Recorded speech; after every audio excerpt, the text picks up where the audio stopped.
Uma das experiências frequentes que eu tenho como mestre é quando eu tô jogando RPG, as pessoas começam a arrumar as malas delas e elas insistem que eu distribua o XP no final da aventura. Então, enquanto tá todo mundo se arrumando para ir embora, eu estou calculando e distribuindo o XP. E quando eu termino de distribuir o XP, geralmente vem alguém e fala assim: mestre, para mim falta 200 de XP para evoluir. E eu fico pensando, nossa cara, tu evolui na próxima sessão. Mas tudo bem, eu vou te dar 200 de XP. Isso é um grave erro, porque o próximo jogador vai vir e vai falar: mestre, eu só preciso de 450 de XP para evoluir. E no final eu distribuí um monte de XP que eu não deveria ter distribuído. E os jogadores, ao invés de jogar o jogo, eles descobriram a antiga e fina arte de fazer manha. E nesse vídeo a gente vai tratar dos diversos métodos de dar XP. E no final eu vou dar um método novo para você distribuir XP. Então vem comigo. Mas antes a gente vai falar do nosso patrocinador. Tá, não tem patrocinador. O patrocinador é você. Só que a menina do anime vai dar um recado pra você. Agora.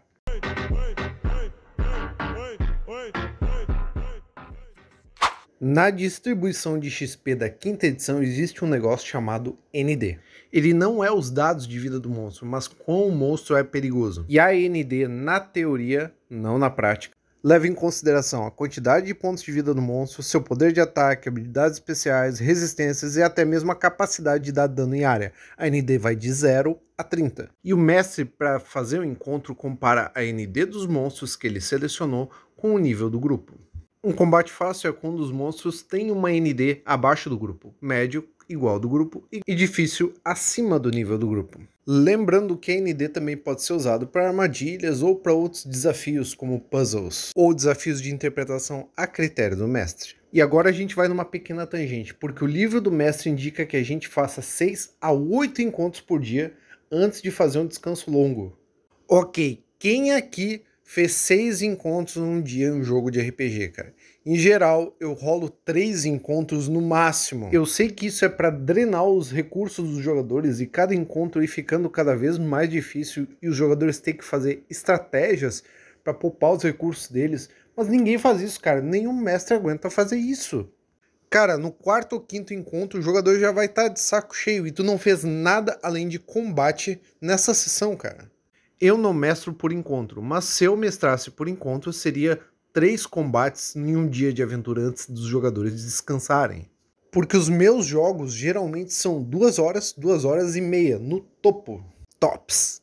Eu prefiro um combate bem feito e bem difícil do que 6 ou 7 combates meia boca, meio facinhos. Então o mestre vai pegar o XP dos monstros que ele usou nesses vários combates, ou desafios de perícia, desafios de roleplay, e ele vai distribuir esse XP para os jogadores, dividindo igualmente entre eles. E esse é o primeiro método e mais simples de distribuir XP. Ao invés de tu distribuir o XP de forma granular a cada combate, a cada narrativa, a cada final de sessão, o mestre define algumas coisas que precisam acontecer na história para que os personagens ganhem XP e evoluam. Esse é chamado de milestone. Coisas como resgatar reféns, completar uma quest, ter um desenvolvimento na história do personagem. E o normal da milestone seria você dar o XP de acordo com os objetivos da tua party, do teu grupo de aventureiros. E eles só ganham aquela quantidade de XP que tu definiu quando eles completam esses objetivos. Mas como funciona na realidade? O mestre usa o sentimento no coração dele de quando o personagem está pronto para evoluir e ele dá o XP. E na maioria das vezes ele não dá nem XP, cara. Ele só diz assim, ó, cara, passou 3 sessões, sobe pro 4º nível e tá tudo bem. Quando na realidade o mestre devia ter escrito uma tabelinha de objetivos para a party e o quanto de XP eles ganham para evoluir se eles cumprirem esses objetivos. Mas não é o que acontece, hein? No AD&D, D&D BX e D&D mais antigos e os retroclones também, existia o chamado XP por ouro. Que era o quê? Tu ganhava 1 de XP para cada moeda de ouro que tu trazia da dungeon para um local seguro. E qual era o objetivo dessa distribuição de XP? Primeira coisa é que o ouro era uma coisa difícil de carregar, entendeu? Tu tinha o limite de peso e o limite de quanto você se arriscaria para trazer esse ouro de volta. O segundo é que para conseguir o ouro, tu não precisava enfrentar e matar os monstros. Claro que tu podia lutar com eles, mas tu podia enganar eles, se esconder, trair, negociar, atrair eles para outro lugar para roubar o ouro deles. Então esse ouro era o prêmio do desafio, que tu podia fazer o desafio do método que tu quisesse, até jogar um monstro contra o outro para eles se matarem e você pegar o ouro. E eu tentei usar esse método na minha campanha, porque a dinâmica parece muito divertida, só que existe o problema do ouro. E eu já discuti e fiz um vídeo sobre o problema do ouro. Então esse método puro e simples não funcionou. O Shadow Dark RPG usa dois sistemas de XP. O primeiro sistema é o sistema de ouro, como eu falei no exemplo anterior. Porém, os personagens de Shadow Dark eles evoluem de forma diferente do D&D. 10 de XP para o segundo nível, 20 de XP para o terceiro, e por aí vai. Só que tu não ganha XP por moeda de ouro, você ganha XP por tipo de tesouro que você encontrar.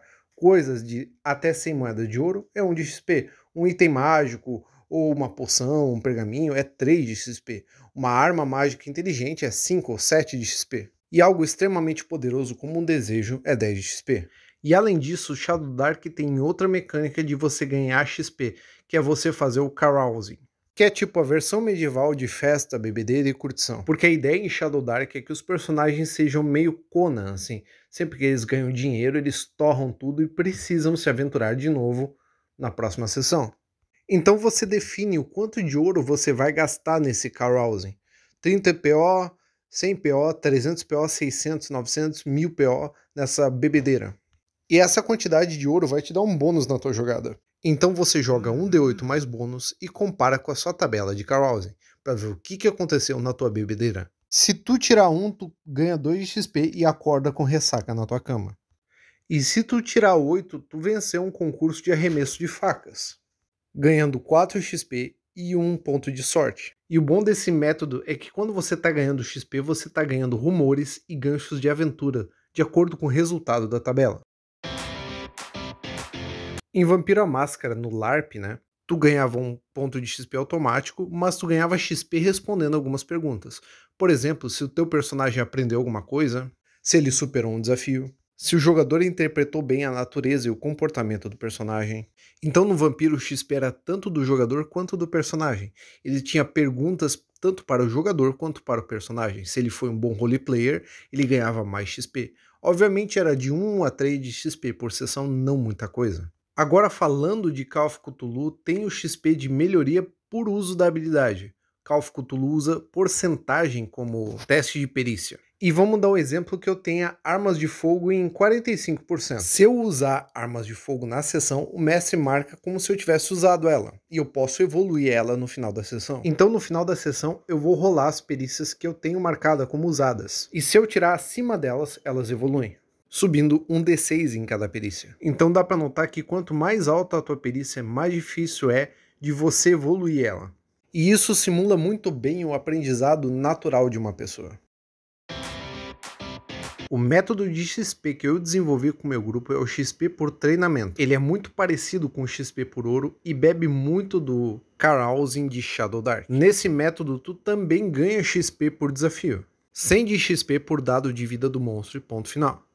Então o mestre não precisa ficar calculando ND, é 100 por dado de vida e acabou. Nota que isso vai dar menos XP que o XP por ND da 5ª edição, e você vai completar o seu XP com treinamento. E a regra de treinamento é muito simples. Você procura uma guilda, uma ordem de cavalaria, uma torre de mago, qualquer lugar assim, e vai treinar nela. A quantidade mínima para se treinar é 100 de ouro por nível do personagem. Então, por exemplo, você gasta 300 de ouro treinando. Você vai rolar 2d8. O primeiro é o número de dias que tu fica treinando. E o segundo teste é o sucesso do teu treinamento. E, por exemplo, se tu tirou 7 nesse teste, tu ganha, além do ouro que tu gastou, 50 de XP por nível. E se tu rolar de 1 a 4, você vai rolar na tabela de complicações no teu treinamento, que pode levar mais dias, por exemplo, ou você ganhar um rumor sobre uma aventura, uma dungeon próxima ou um NPC importante. E em geral você sempre vai ganhar mais XP do que o ouro que tu gastou, entendeu? E quais os meus objetivos com esse método de distribuir experiência? A primeira coisa é a explicação dele em mundo. Para tu treinar um cavaleiro medieval, tu gastava uma fortuna, tanto em treinamento, instrutores, como em equipamento. E eu queria simular um pouco isso, embora tu gastar essa fortuna de ouro, 500, 600, 1000 moedas de ouro para ser treinado, seja um pouco exagerado, dá para tu encaixar ele na ficção. Um exemplo é quanto custa uma faculdade hoje, é a mesma coisa para um mago ou para um clérigo se formar. Outra coisa é o objetivo, é de você incluir os personagens no cenário, incluir ele em guildas, em organizações que eles possam ter mais sementes para o jogo, entendeu? Ter mais plots, mais aliados, mais inimigos, ter que agir na sociedade. O terceiro motivo é para facilitar o downtime. Enquanto o personagem está treinando, ele pode construir um item mágico, conseguir informações, pesquisar, fazer carousing também, aprender magia, trabalhar no forte ou nas terras deles. Qualquer tipo de atividade pode ser feita em conjunto com o treinamento. E o personagem ele não sai de casa no primeiro nível e volta para casa no 20º nível, passando-se 3 meses. Além disso, a explicação do ouro é que esse ouro não é exclusivo para o personagem, é para manutenção da guilda e do local. Outra coisa é que, como um atleta hoje em dia, o treinador dele não precisa ser do mesmo nível ou ter a mesma habilidade dele. Então um guerreiro de nível 10, ele não precisa treinar com um guerreiro de nível 20 para poder passar de nível e aprender alguma coisa. Ele pode treinar com um guerreiro de nível mais baixo que seja muito experiente em treinar outros guerreiros. A mesma coisa vale para o mago. Talvez o personagem que está treinando esse mago nem saiba fazer magia, mas saiba bastante de poções e de simbologia, caligrafia, conhecimento dos deuses, conhecimento da metafísica. Possa ser apenas um sábio ou um pesquisador. E o objetivo final é fazer com que os personagens tenham gana e vontade de gastar e ganhar ouro, entendeu? Fazer o tesouro e fazer o ouro se tornar mais importante na campanha. Afinal, a evolução deles depende disso. E me fala nos comentários o que você achou dessa ideia de evolução do personagem. É óbvio que esse método precisa ser testado e polido e melhorado, né? E que gastar 10 mil de ouro para passar de um 9º nível para o 10º nível de guerreiro é esquisito também. Mas eu queria fazer uma regra que fizesse o ouro ser importante, entendeu? Quero lembrar que eu leio todos os comentários e que o canal tem clube de membros. E geralmente as lives vão ficar marcadas no clube de membros. Tenho 2 lives lá e alguns vídeos. E semana que vem a gente vai falar de regras alternativas e regras da casa, tanto de vocês quanto as minhas. E eu já estou trabalhando no vídeo de análise do Bárbaro, e esse vai ser muito divertido. Que bom que o ChatGPT ajuda pra caramba na hora de pesquisar. E se vocês curtem D&D, vocês podem olhar esse vídeo aqui sobre o guerreiro e esse sobre o ladrão. Até a próxima, pessoal. Fui!